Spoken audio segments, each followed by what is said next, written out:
Hi student, कैसे हो आप। Vidya Bharati public senior secondary school इटाब होप जी की यूट्यूब ऑनलाइन क्लासों में आपका फिर से स्वागत है। सांख्यिकी का आपका चैप्टर चल रहा था गणित विषय का, जिसके अंदर आपको माध्य, माध्यिका और बहुलक के बारे में बता दिए थे। वर्गीकृत बंटन सारणी से कैसे माध्य, माध्यिका और बहुलक ज्ञात करते हैं और अवर्गीकृत बंटन सारणी से किस प्रकार से तीनों केंद्रीय प्रवृत्ति के माप माध्य, माध्यिका और बहुलक ज्ञात करते हैं, आपको पिछले वीडियो के अंदर अच्छी तरह से बता दिया था। आज आपको एक ऐसा क्वेश्चन लेके बताते हैं जिसमें माध्य भी ज्ञात करेंगे, माध्यिका भी ज्ञात करेंगे और बहुलक भी ज्ञात करेंगे, जिससे आपका सांख्यिकी का चैप्टर जो केंद्रीय प्रवृत्ति के माप है वो तीनों कंप्लीट हो जाएंगे। तो सबसे पहले हम यहाँ पर एक क्वेश्चन बनाते हैं। क्वेश्चन ले लिया, दिए गए बंटन का माध्य, बहुलक तथा माध्यक अर्थात माध्यिका ज्ञात कीजिए। यहाँ पर हम तीनों ही केंद्रीय प्रवृत्तियों को यहाँ पर ज्ञात करेंगे। तो बंटन सारणी बनाते हैं। सबसे पहले यहाँ पर सीधे पोर्टेबल ही उतार लेते हैं। मान लेते हैं ये बंटन सारणी है।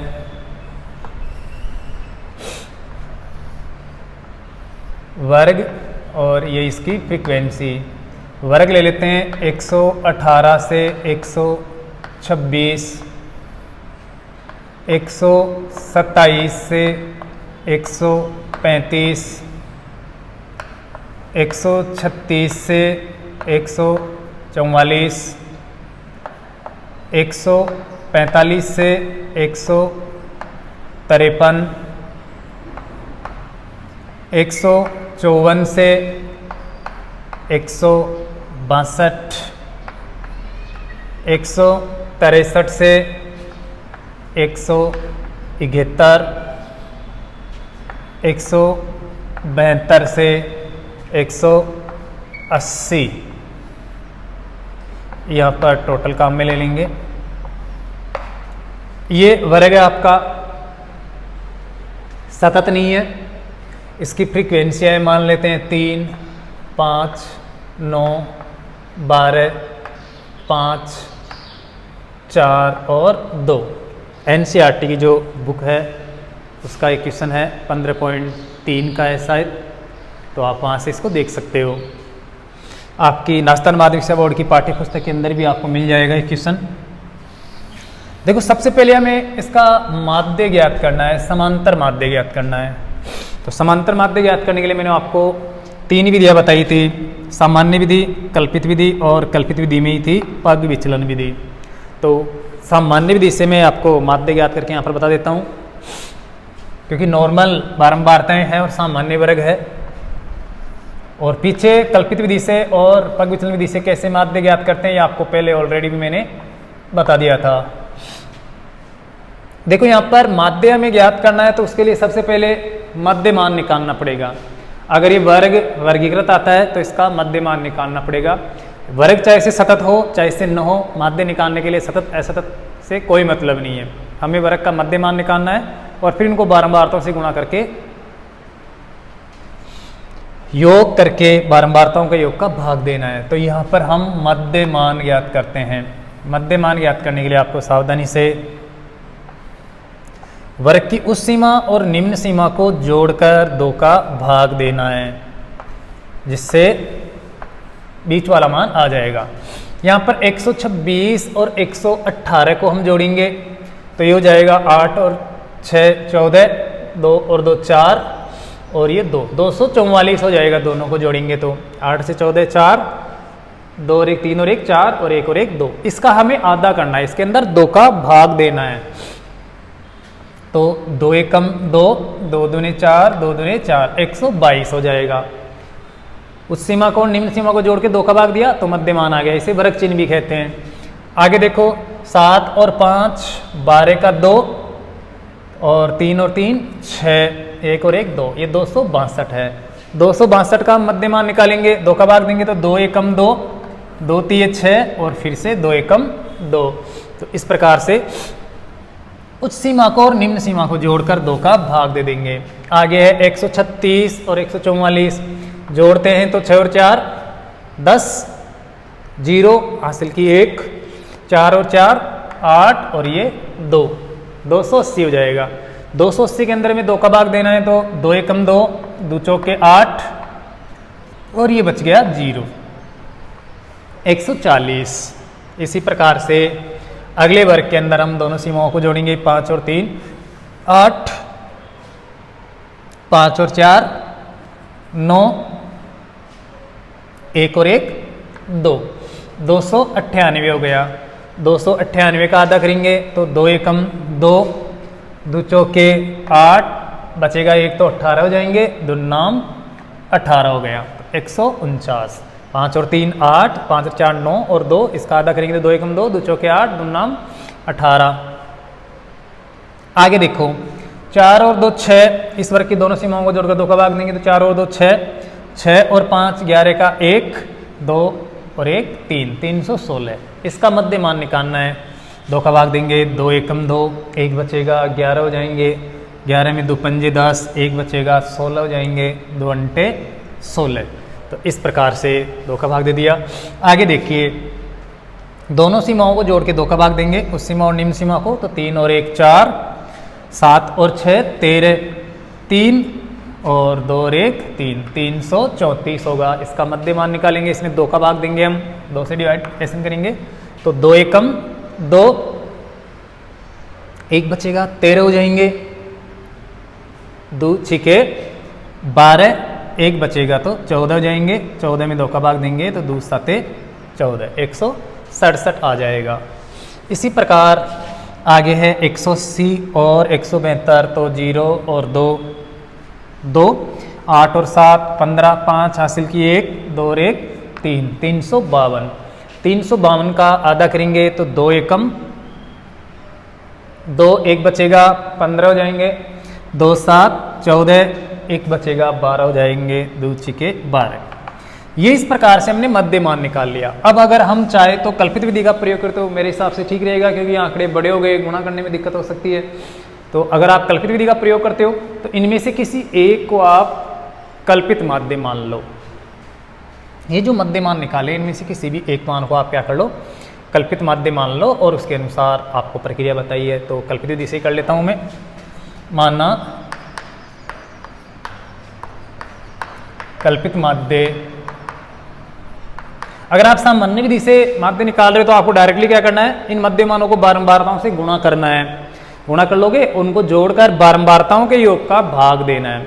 बारंबारताओं का योग जो मैं पहले कर देता हूँ, 5 और 3 8, 8 और 9 17, 17 और 2 19, 5 24, 4 28 और 2 30 का 0 हासिल की 3, 3 और 1 4, 4 ये 40, सिग्मा F1 हो गया 40। बारंबारताओं का योग 40 है। तो अगर आप सामान्य विधि से माध्य ज्ञात करोगे तो इन मध्य मानों को बारंबारताओं से आप गुणा करके यहाँ पर लिख लो और फिर सबका टोटल करके उसमें 40 का भाग दे दो, बारंबारताओं के योग का भाग दे दो, आपका माध्य आ जाएगा। लेकिन अगर आप कल्पित विधि से माध्य ज्ञात करते हो तो इनमें से आप किसी एक मान को, एक मध्य मान को आप कल्पित माध्य मान लो। माना कल्पित माध्य यहाँ पर मान लेते हैं 149 है, 149 है। अब क्या करना आपको, 149 को इन्हीं मध्यमानों में से आपको घटाना है। इनमें से घटाते हैं, अर्थात मध्यमान माइनस कल्पित माध्य बराबर डिफरेंस आ जाएगा। और अगर आप पद विचलन विधि का और प्रयोग करना चाहो तो एक निश्चित संख्या का आप भाग भी दे सकते हो, डिवाइडेशन कर सकते हो, इसका भाग जाए घटाने पर।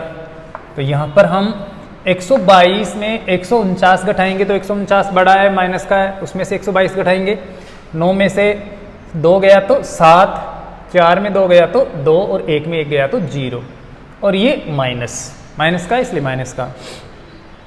131 में 149 घटाएंगे तो माइनस का बचेगा। 9 में 1 गया तो 8, 4 में 3 गया तो 1 और 1 में 1 गया तो 0, तो ये 18 है। यहाँ पर ये 9 से विभाजित होने वाली संख्या आ रही है तो आप चाहो तो 9 से भाग दे सकते हो, आगे दे देंगे। 140 में 149 घटाएंगे तो माइनस का 9 बचेगा, क्योंकि वो 149 है, 140 है। 149 में 149 घटाएंगे तो 0 आ जाएगा। 158 में 149 घटाएंगे तो 18 में से 9 गया तो 9, 4 में 4 गया तो 0 और ये 0, तो ये प्लस का आ गया 9। 167 में 149 घटाएंगे, 17 में 9 गया तो 8, यहाँ पर 5 बचा, 5 में 4 गया तो 1, 1 में 1 गया तो 0, तो ये 18 आ गया। 176 में 149 घटाएंगे तो 16 में 9 गया तो 7 और 6 में 4 गया तो 2, ये आ गया। अब यहाँ पर देखिए मध्यमान में से एक कल्पित माध्य घटाने पर ये सभी जो संख्याएं आ रही है वो 9 से भी भाजित होने वाली आ रही है, 9 से 3 से, तो आप यहाँ पर 9 का भाग दे दो, अर्थात इस डी के अंदर आप 9 का भाग दे दो। मान लेते हैं, माना कल्पित माध्य ए बराबर कितना है, 149 है। तो यहां पर हम क्या करते हैं, डी बटे वे एच कर लेते हैं, डी बटे वे एच या डी बटे वे 9 कर देते हैं। तो 9 का भाग देते हैं, 9 3 27, अर्थात माइनस के 3 बार गया 9 का भाग देना, बहुत ही आसान हो रहा है, सरल हो रहा है ये। 9 का भाग दिया, 9 दूनी 18, 9 का भाग दिया, 9 एकम 9, माइनस का 1, यहाँ पर 9 का भाग दिया 0, यहाँ पर 1 और यहाँ पर 2 और यहाँ पर 3, तो ये और भी सरल हो गया। अब आप इनको बारंबारताओं से गुणा करते हो तो आपके लिए बहुत ही आसान हो जाएगा गुणा करना, क्योंकि अगर हम डायरेक्टली इस मध्यमान को इससे गुणा करते तो बहुत बड़ा गुणा था, दिक्कत होती, फिर जोड़ने में दिक्कत होती। अब हम करेंगे बारंबारताओं से इनको इंटू गुणा करेंगे, अर्थात F1 गुणा U1, इनको गुणा करते हैं तो गुणा करना बहुत ही आसान है क्योंकि बहुत ही छोटे मान हो गए। -3 को 3 से गुणा करते हैं तो माइनस का 3 तिया 9 जाएगा, -2 को 5 से गुणा करेंगे तो माइनस का 5 दूने 10, माइनस का 9 एकम 9, 0 ये 0, 5 एकम 5, 4 दूने 8 और 3 दूने 6, ये हो गया। अब क्या करेंगे, इनका टोटल करेंगे, हम इनको जोड़ेंगे। तो यहाँ पर माइनस का टोटल तो देखते हैं, तो 9 9 18 और 10 28 हो जाएगा। माइनस का तो यहाँ पर 28 हो गया। प्लस का देखते हैं, तो प्लस का यहाँ पर 8 और 5 13 और 6 19 है, ये 19। इनका कैलकुलेशन करते हैं, जोड़ते हैं, तो माइनस के 28 है, प्लस के 19 है, तो इसका मतलब माइनस का बचेगा। तो ये सिग्मा F1 U1 बराबर 19 कम कर दो आप, तो ये 9, 1 में 1 गया तो 0, अर्थात माइनस का 9 बचा है यहाँ पर। अब हम क्या करेंगे, माध्य ज्ञात करेंगे। तो माध्य बराबर A प्लस, यहाँ पर हम पग विचलन विधि का उपयोग कर रहे हैं, तो A प्लस यहाँ पर सिग्मा F1 U1 बटे वे सिग्मा F1 इंटू H, ये H वो है जिसका आपने भाग दिया था, जैसे यहाँ पर 9 का भाग दिया था सबके अंदर, तो वो 9 काम में लेना है, H बराबर 9 है। A है आपने कल्पित माध्य माना था, वो तो कल्पित माध्य माना था आपने 149, ये 149 प्लस सिग्मा F1 U1, ये आया है माइनस का 9 बटे वे सिग्मा F, बारंबारताओं का जो योगफल है वो कितना है, 40 है, तो यहाँ पर बटे में 40 कर लेते हैं, और इंटू H 9 का भाग दिया था तो ये 9 वापस ले लेते हैं। 149 देखो प्लस माइनस, तो ये माइनस हो जाएगा, 9 9 81 हो जाएगा, ये माइनस का 81 बटे वे 40 हो गया। 4 का भाग देना है, बाकी 10 से गुणा है तो 10 तो एक अंक छोड़ के 10 लगा देंगे, तो ये 149 माइनस 8.1 बटे वे 4 हो गया, अर्थात 10 का भाग लग गया, 0 उठ गई। अब 4 का भाग देंगे हम, तो 149 माइनस 4 दूनी 8, कुछ नहीं बचा, दशमलव है, दशमलव लगा दिया, 1 उतारेंगे, 1 में 4 का भाग नहीं जाता तो भागफल में 0 देख के 10 बना लेंगे, 4 दूना 8 बचा 2, 4 पंजे 20, तो ये 81 के अंदर भाग दे दिया, 4 दूनी 8 दशमलव 2.02, या आप चाहो तो ऐसे भाग दे सकते हो, 81 के अंदर 4 का भाग दोगे, 4 दूनी 8, ये 8 बचा कुछ नहीं, उतारा 1, 1 में भाग गया नहीं 4 का तो 0 दे दिया, अब आगे उतारने के लिए संख्या नहीं है तो पॉइंट लगा के यहाँ पर हम 10 कर लेंगे।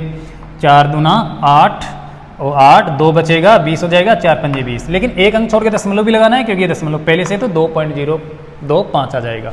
आपको सही ढंग से भाग देना है। अब देखिए माइनस का है इसलिए घट जाएगा, हमें 149 149.000 में घटाना है। कितना?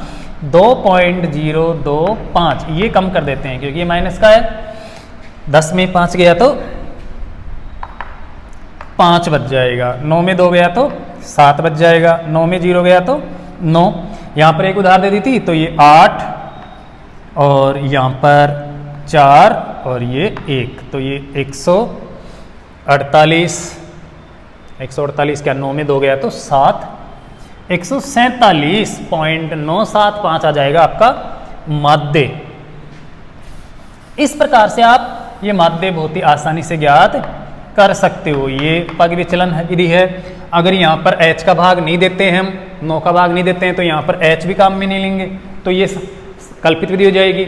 और अगर हम यहाँ पर मध्य मानों में से ये घटाएंगे नहीं, कल्पित माध्य नहीं मानेंगे, सीधे ही इनको डायरेक्टली गुणा करके अगर बारंबारताओं के योग का भाग देंगे तो वो सामान्य विधि हो जाएगी।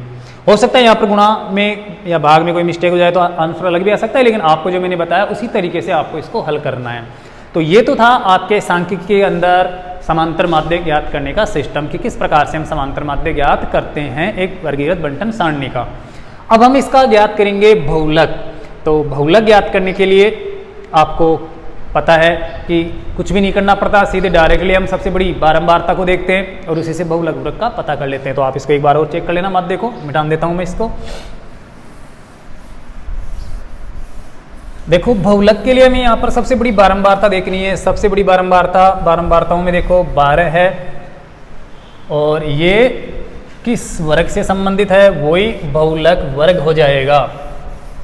तो 12 देखो किस वर्ग से संबंधित है, 145 से 153। तो ये बहुलक वर्ग बन जाएगा। और इसके बाद हम बहुलक ज्ञात करने का जो फॉर्मूला है वो इस्तेमाल करेंगे और बहुलक ज्ञात कर लेंगे।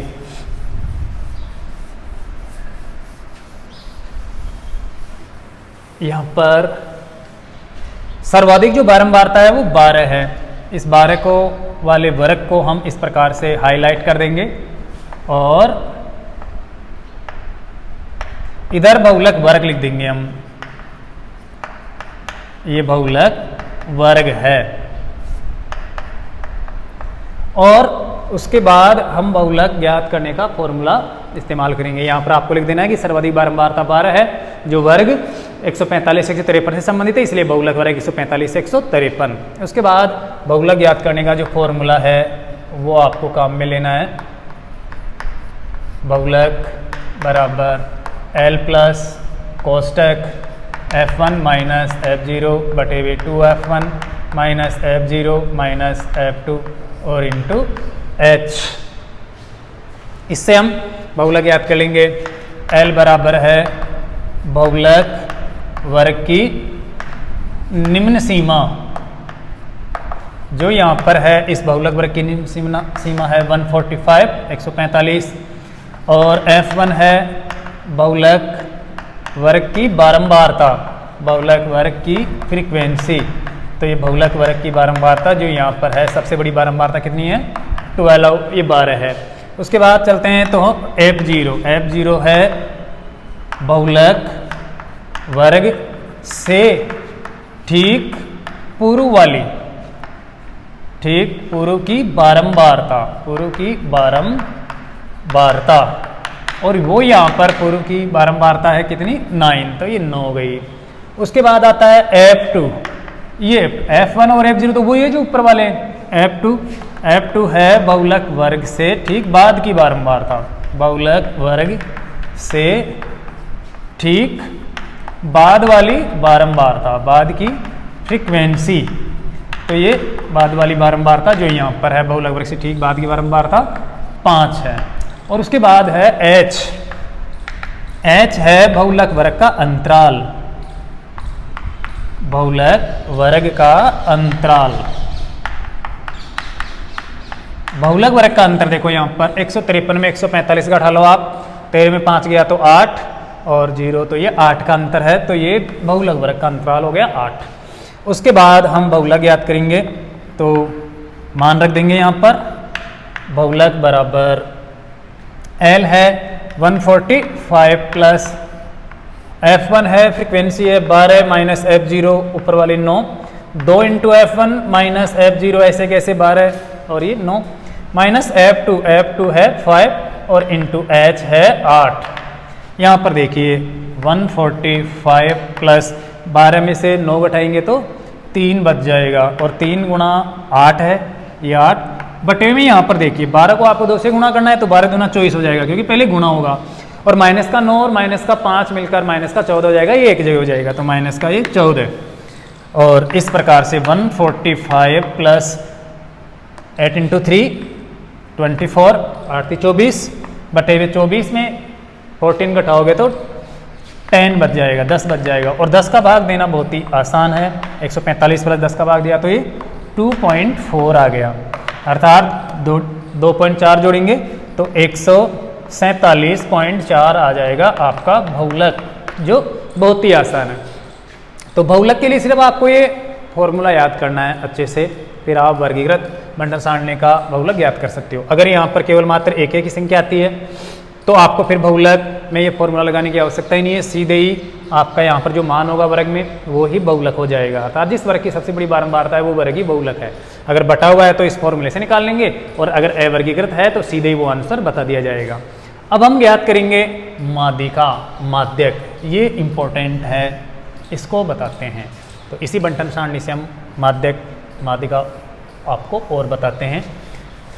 देखो माध्यिका के लिए वर्ग को सतत करना जरूरी होता है। सतत वर्ग के लिए जो आपका फॉर्मूला है वो सतत वर्ग के लिए बनाया गया है, सतत बंटन सारणी है, उसके लिए ही हम माध्यक का ये फॉर्मूला काम में लेते हैं, जो आपको मैंने पिछले वीडियो के अंदर बताया था कि L plus n/2 minus CF बटे VF इंटू H। तो यहाँ पर वर्ग को सतत करना जरूरी है, वर्ग अंतराल ये वर्ग जो दिए हुए हैं उनको सतत, और सतत वर्ग वो होता है जिसमें प्रथम वर्ग की उच्च सीमा अगले वर्ग की निम्न सीमा के रूप में आती है, और फिर पिछले वर्ग की निम्न सीमा उसके अगले वर्ग की पिछले वर्ग की उच्च सीमा अगले वर्ग की निम्न सीमा के रूप में आती है। तो यहाँ पर देखिए 118 से 126 है, लेकिन ये 126 यहाँ पर आना चाहिए था जो नहीं है, 135 यहाँ पर नहीं, कहने का मतलब उस सीमा और अगले वर्ग की निम्न सीमा समान नहीं है, ये समान हमें करनी है। तो पहले सर्वप्रथम हम इन वर्ग को सतत करेंगे। सतत करने के लिए क्या करते हैं, देखो इनके अंदर एक एक का अंतर है, 126 127 एक का डिफरेंस ही, अगर ये नहीं होता तो 126 हो जाता, 135 136 सबके अंदर एक एक का अंतर है, एक एक का डिफरेंस है। तो हमें इसको एडजस्ट करने के लिए क्या करना है, आपका ये जो वर्ग है इस वर्ग के अंदर निम्न सीमा के अंदर आधा कम कर देना है और उच्च सीमा के अंदर आधा बढ़ा देना है, जिससे ये सतत हो जाएगा। तो देखो सतत वर्ग,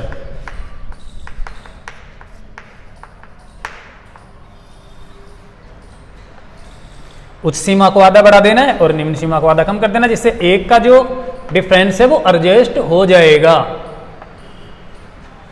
सतत वर्ग होगा 117.5 से 126.5, ऐसे सतत करना है आपको, 126.5 हो जाएगा। तो ये हो गया सतत वर्ग। अब ये एक का अंतर है वो सबके अंदर एडजस्ट हो जाएगा, क्योंकि हमने एक आधा कम कर दिया, एक में आधा बढ़ा दिया, तो ये एक को समाहित कर दिया सबके अंदर।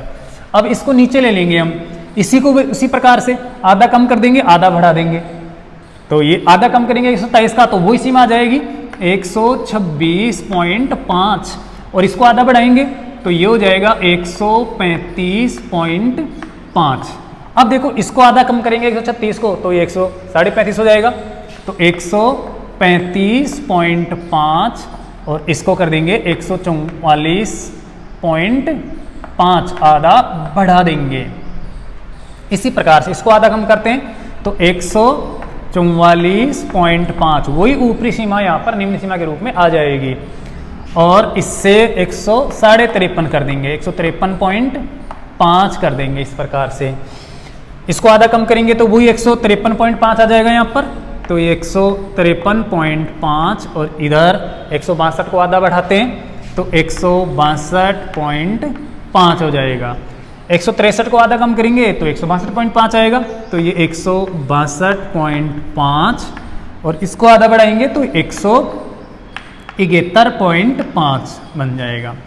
171.5 यहाँ पर आ जाएगा क्योंकि 172 का आधा कम करेंगे तो ये 171.5 से 180.5 इस प्रकार से आपको ये सतत वर्ग बना लेना है।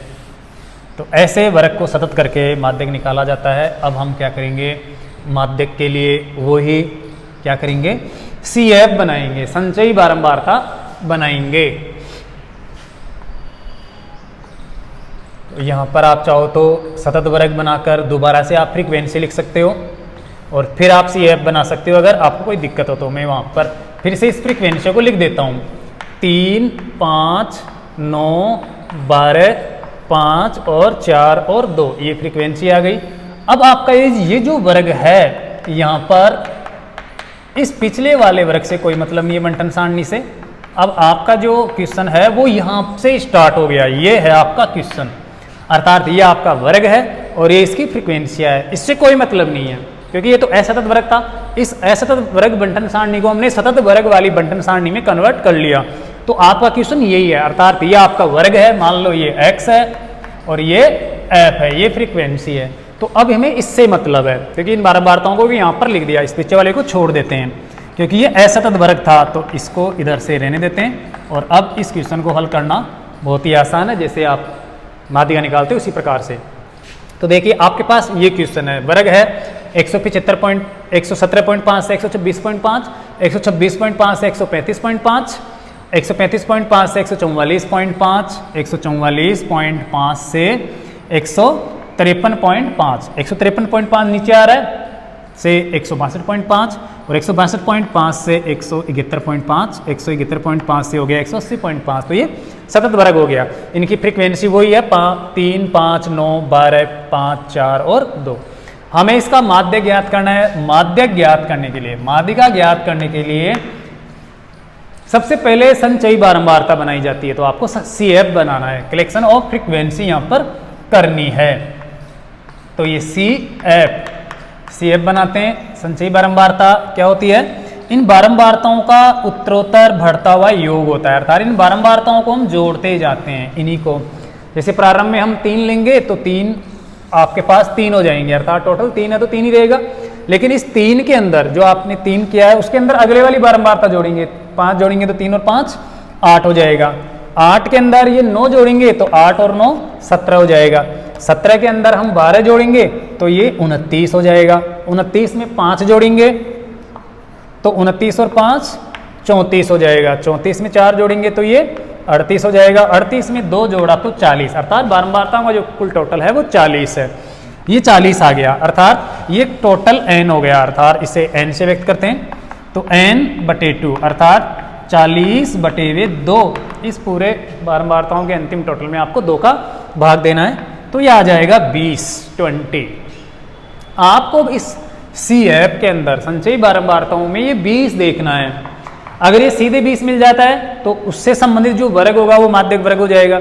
लेकिन ज़्यादातर क्वेश्चनों के अंदर ये फिक्स नहीं मिलता है, CF के अंदर यहाँ पर 20 नहीं मिलता है। तो आप 20 से जस्ट ठीक बड़ी संचयी बारंबारता आपको देखनी है। इन CF के अंदर इन संचयी बारंबारताओं में 20 से ठीक बड़ी संचयी बारंबारता कौन सी है, ये 29 है, क्योंकि 17 तो 20 से छोटा है, ये 29 है। वैसे 34 भी है लेकिन ठीक बड़ी तो 29 है, 20 से ठीक जस्ट बड़ा जो मान है वो 29 है। तो ये CF है, इसी के वर्ग वाले को हम माध्यक वर्ग मानेंगे। तो 20 से ठीक यहाँ पर लिख देते हैं, 20 से ठीक बड़ी संचयी बारंबारता कितनी है, 29 है, इसलिए माध्यक वर्ग हो जाएगा 29 वाला, अर्थात कौन सा, 145.5 से 153.5 ये आपका माध्यक वर्ग। इससे ये साबित होता है कि आपका जो माध्यक होगा वो 144.5 से 153.5 की रेंज वाला होगा। माध्यक जो हम निकालने जा रहे हैं वो होगा 144.5 से 153.5 के अंदर। तो ये माध्यक वर्ग हो गया। चाहो तो आप इधर भी लिख सकते हो माध्यक वर्ग, लेकिन वर्ग तो इधर है, यहाँ पर आपको लिखना है माध्यक वर्ग, जैसे ये बहुलक वर्ग लिख रखा है वैसे। इस बंटन सारणी के बीच में इस सारणी को बनाओगे तो थोड़ी जगह छोड़ देना माध्यक वर्ग लिखने के लिए। तो इधर आप माध्यक वर्ग लिख दोगे। ये है माध्यक वर्ग, ये हो गया आपका माध्यक वर्ग, जो आपको ध्यान रखना है यहाँ पर। अब हम माध्यक वर्ग का पता करने के बाद, माध्यक वर्ग हो गया 144.5 से 153.5, ये है आपका माध्यक वर्ग। अब हम फॉर्मूला काम में लेंगे माध्यक ज्ञात करने का। तो माध्यक बराबर फॉर्मूला है L प्लस कोष्टक ब्रैकेट n बटे हुए 2 माइनस CF बटे हुए F और इंटू H। आपको मैंने पिछली वीडियो के अंदर भी बताया था कि यहाँ पर CF की जगह आपको किताब के अंदर, पाठ्य पुस्तक के अंदर C मिलेगा। इस C का मतलब भी वही है जो यहाँ पर CF का मतलब है। NCERT वाली पुस्तक के अंदर CF है और राजस्थान माध्यमिक शिक्षा बोर्ड वाली पुस्तक के अंदर C है। आप जो भी इस्तेमाल करोगे वो सही माना जाएगा, C या CF दोनों ही सही है। अब हम ये बताते हैं कि इसके अंदर ये L क्या है। तो देखिए L है माध्यक वर्ग की निम्न सीमा, लिटिल सीमा। तो ये है माध्यक वर्ग की निम्न सीमा। और यहाँ पर देखा जाए इस क्वेश्चन में तो माध्यक वर्ग की निम्न सीमा है 144.5 है। उसके बाद चलते हैं n/2। तो n/2 है आपके जो प्रेक्षेपण थे, ये फ्रीक्वेंसियाँ थी, उनके योगफल का आधा मान, अर्थात प्रेक्षेपणों के योग का आधा। तो ये है बारंबारताओं के योग का आधा, क्योंकि संचयी बारंबारता में CF में हम बारंबारताओं का योग करते हैं, तो ये बारंबारताओं के योग का हमने आधा कर लिया। तो बारंबारताओं के योगफल का आधा मान ये है कितना, 20। तो ये 20 हो गया। आगे चलते हैं CF है माध्यक वर्ग से ठीक पूर्व की संचयी बारंबारता। आपको फिर से बता रहा हूं मैं, ये जो आपने माध्यक वर्ग किया है इससे ठीक पूर्व की संचयी बारंबारता, ये है CF, ये आपको ध्यान देना है 17। तो ये है माध्यक वर्ग से ठीक पूर्व की संचयी बारंबारता, और वो यहाँ पर है 17, ये 17 है। उसके बाद नीचे सूत्र में है F है माध्यक वर्ग की बारंबारता, माध्यिका वर्ग की बारंबारता, माध्यिका भी कहते हैं माध्यक भी कहते हैं। तो F हो गई माध्यक वर्ग की फ्रीक्वेंसी, माध्यक वर्ग की बारंबारता। तो ये माध्यक वर्ग की बारंबारता जो यहाँ पर है कितनी, 12 है, या सबसे बड़ी बारंबारता भी कह सकते हैं इसको। और उसके बाद में आता है H है माध्यक वर्ग का अंतर या अंतराल। तो माध्यक वर्ग का अंतर या ऊंचाई या अंतराल, तो ये अंतराल आ गया जो है यहाँ पर कितने ते का है, 143.5 है, 144 है, इसमें से 153.5 में 144.5 घटा लो, आपको अपने आप अंतर मिल जाएगा। 153.5 और 144.5 ये घटा लेते हैं, 0 13 में 4 गया तो 9, 5 यहाँ पर 4 में 0 गया तो 0, 1 में गया तो 0, तो यहाँ पर कितना आ गया, 9। वैसे यहाँ पर 8 का अंतर था, लेकिन हमने 1 का एडजस्टमेंट किया था तो ये डिफरेंस 9 का हो गया, क्योंकि बहुलक ज्ञात किया था तब अंतर 8 का था। लेकिन ये एक सीमा हमने आधा पीछे से बढ़ा दिया, कम कर दिया, और उस सीमा को आधा बढ़ा दिया, तो 1 एडजस्ट हो गया, तो 8 और 1 9 हो गया। तो ये 9 है माध्यक वर्ग का अंतराल। अब हम फॉर्मूले के अनुसार माध्यक ज्ञात करते हैं। तो माध्यक बराबर एल है निम्न सीमा 144.5 प्लस n/2 कितना है 40 का आधा 20 है, माइनस CF माध्यक वर्ग से ठीक पूर्व की संचयी बारंबारता कितनी है 17 है, तो ये 17 बटे हुए F फ्रीक्वेंसी कितनी है 12 और इंटू H अंतर है 9 का। देखिए अब 144.5 प्लस 20 में 17 जाएगा तो 3 बच जाएगा, तो ये 3 इंटू 9 है और अपॉन 12 है। अगर 3 से काटते हैं तो 12 में 3 का भाग 4 बार जाएगा, तो ये 144.5 प्लस ऊपर 9 बचेगा और नीचे 3 चौके 12 4 आ जाएगा। 9 के अंदर 4 का भाग दे देंगे हम। यहाँ पर देखिए 144.5 प्लस 9 में 4 का भाग देते हैं तो 4 दूने 8, 1 बचेगा, पॉइंट लगाते ही वो 10 हो जाएगा। 10 के अंदर 4 का भाग 4 दूने 8, 2 बचेगा 20 हो जाएगा। 20 में 4 का भाग 4 पंजे 20, ये आ गया। 144.5 में हमें 2.25 जोड़ेंगे तो ये हो जाएगा 5 का 5, 2 और 5 7 और 4 और 2 6 दशमलव यहाँ पर लगेगा ही, और ये 4 और ये 146.75 आपका माध्यक आ जाएगा। ये आपको सही ढंग से जोड़ लेना है, ऐसे जोड़ना है आपको। 144.5 और 0 लगा लो क्योंकि इस संख्या में भी दशमलव के बाद में 2 अंक है, और यहाँ पर 2 पॉइंट हमेशा दशमलव के नीचे दशमलव रहता है जुड़ने और घटने में, तो ये 2.25 ऐसे जोड़ेंगे हम तो 5 और 0 5, 5 और 2 7 दशमलव 4 और 2 6, 4 और 1 146.75 आ जाएगा माध्यक।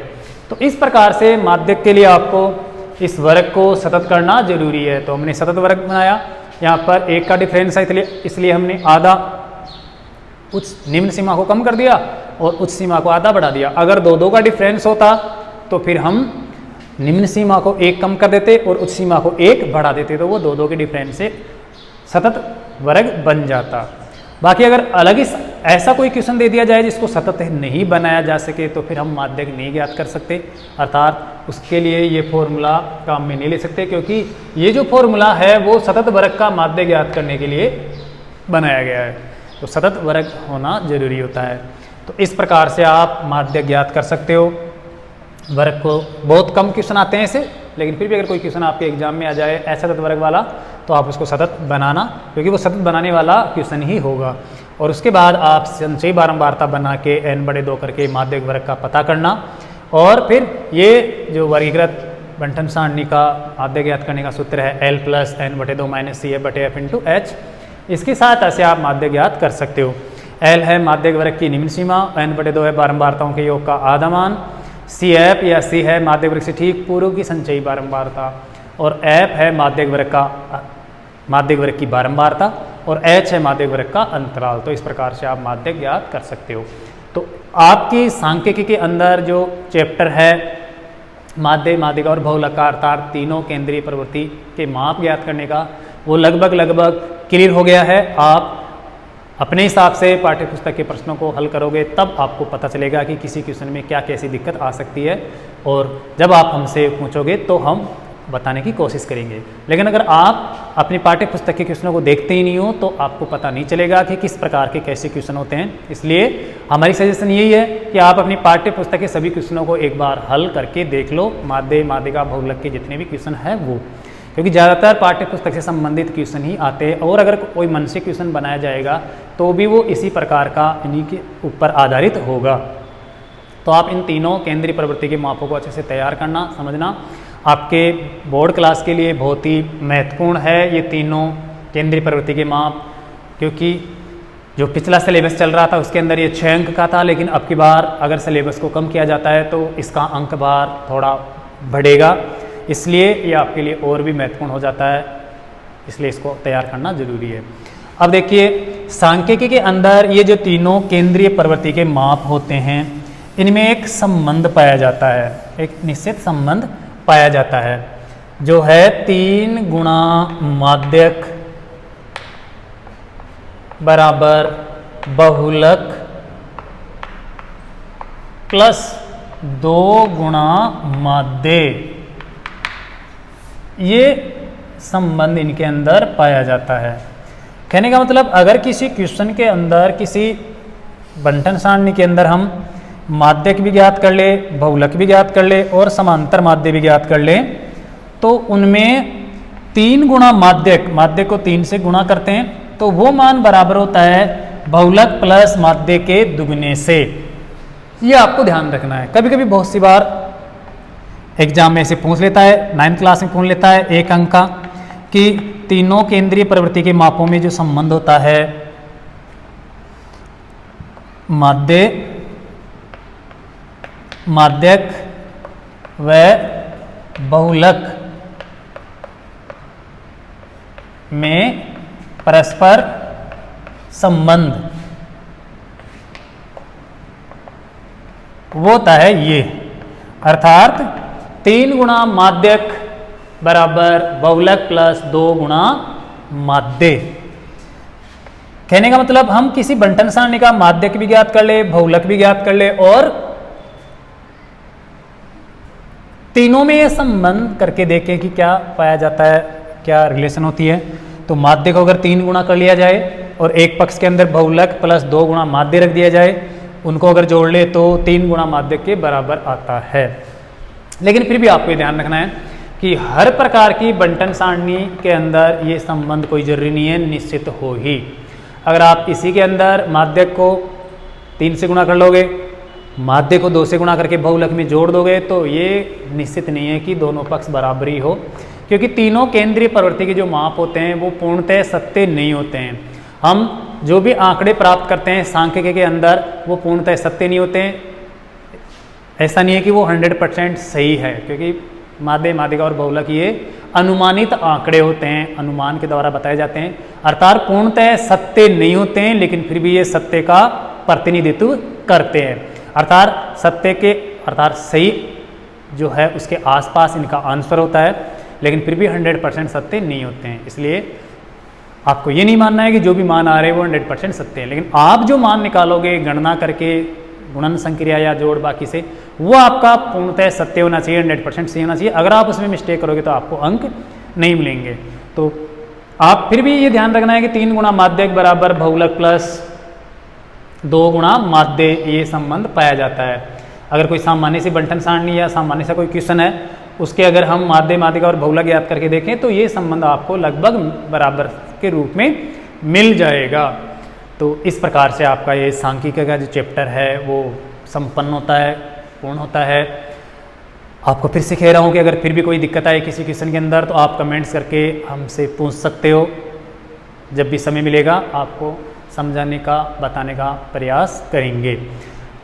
तो ये सांख्यिकी का चैप्टर और उसके साथ में ये जो माध्य, माध्यिका, बहुलक वाला आपका ये क्वेश्चन या आज का वीडियो आपको कैसा लगा, उसके लिए आप लाइक करना, कमेंट्स करके ज़रूर बताना और अपने अध्ययन का ध्यान रखना।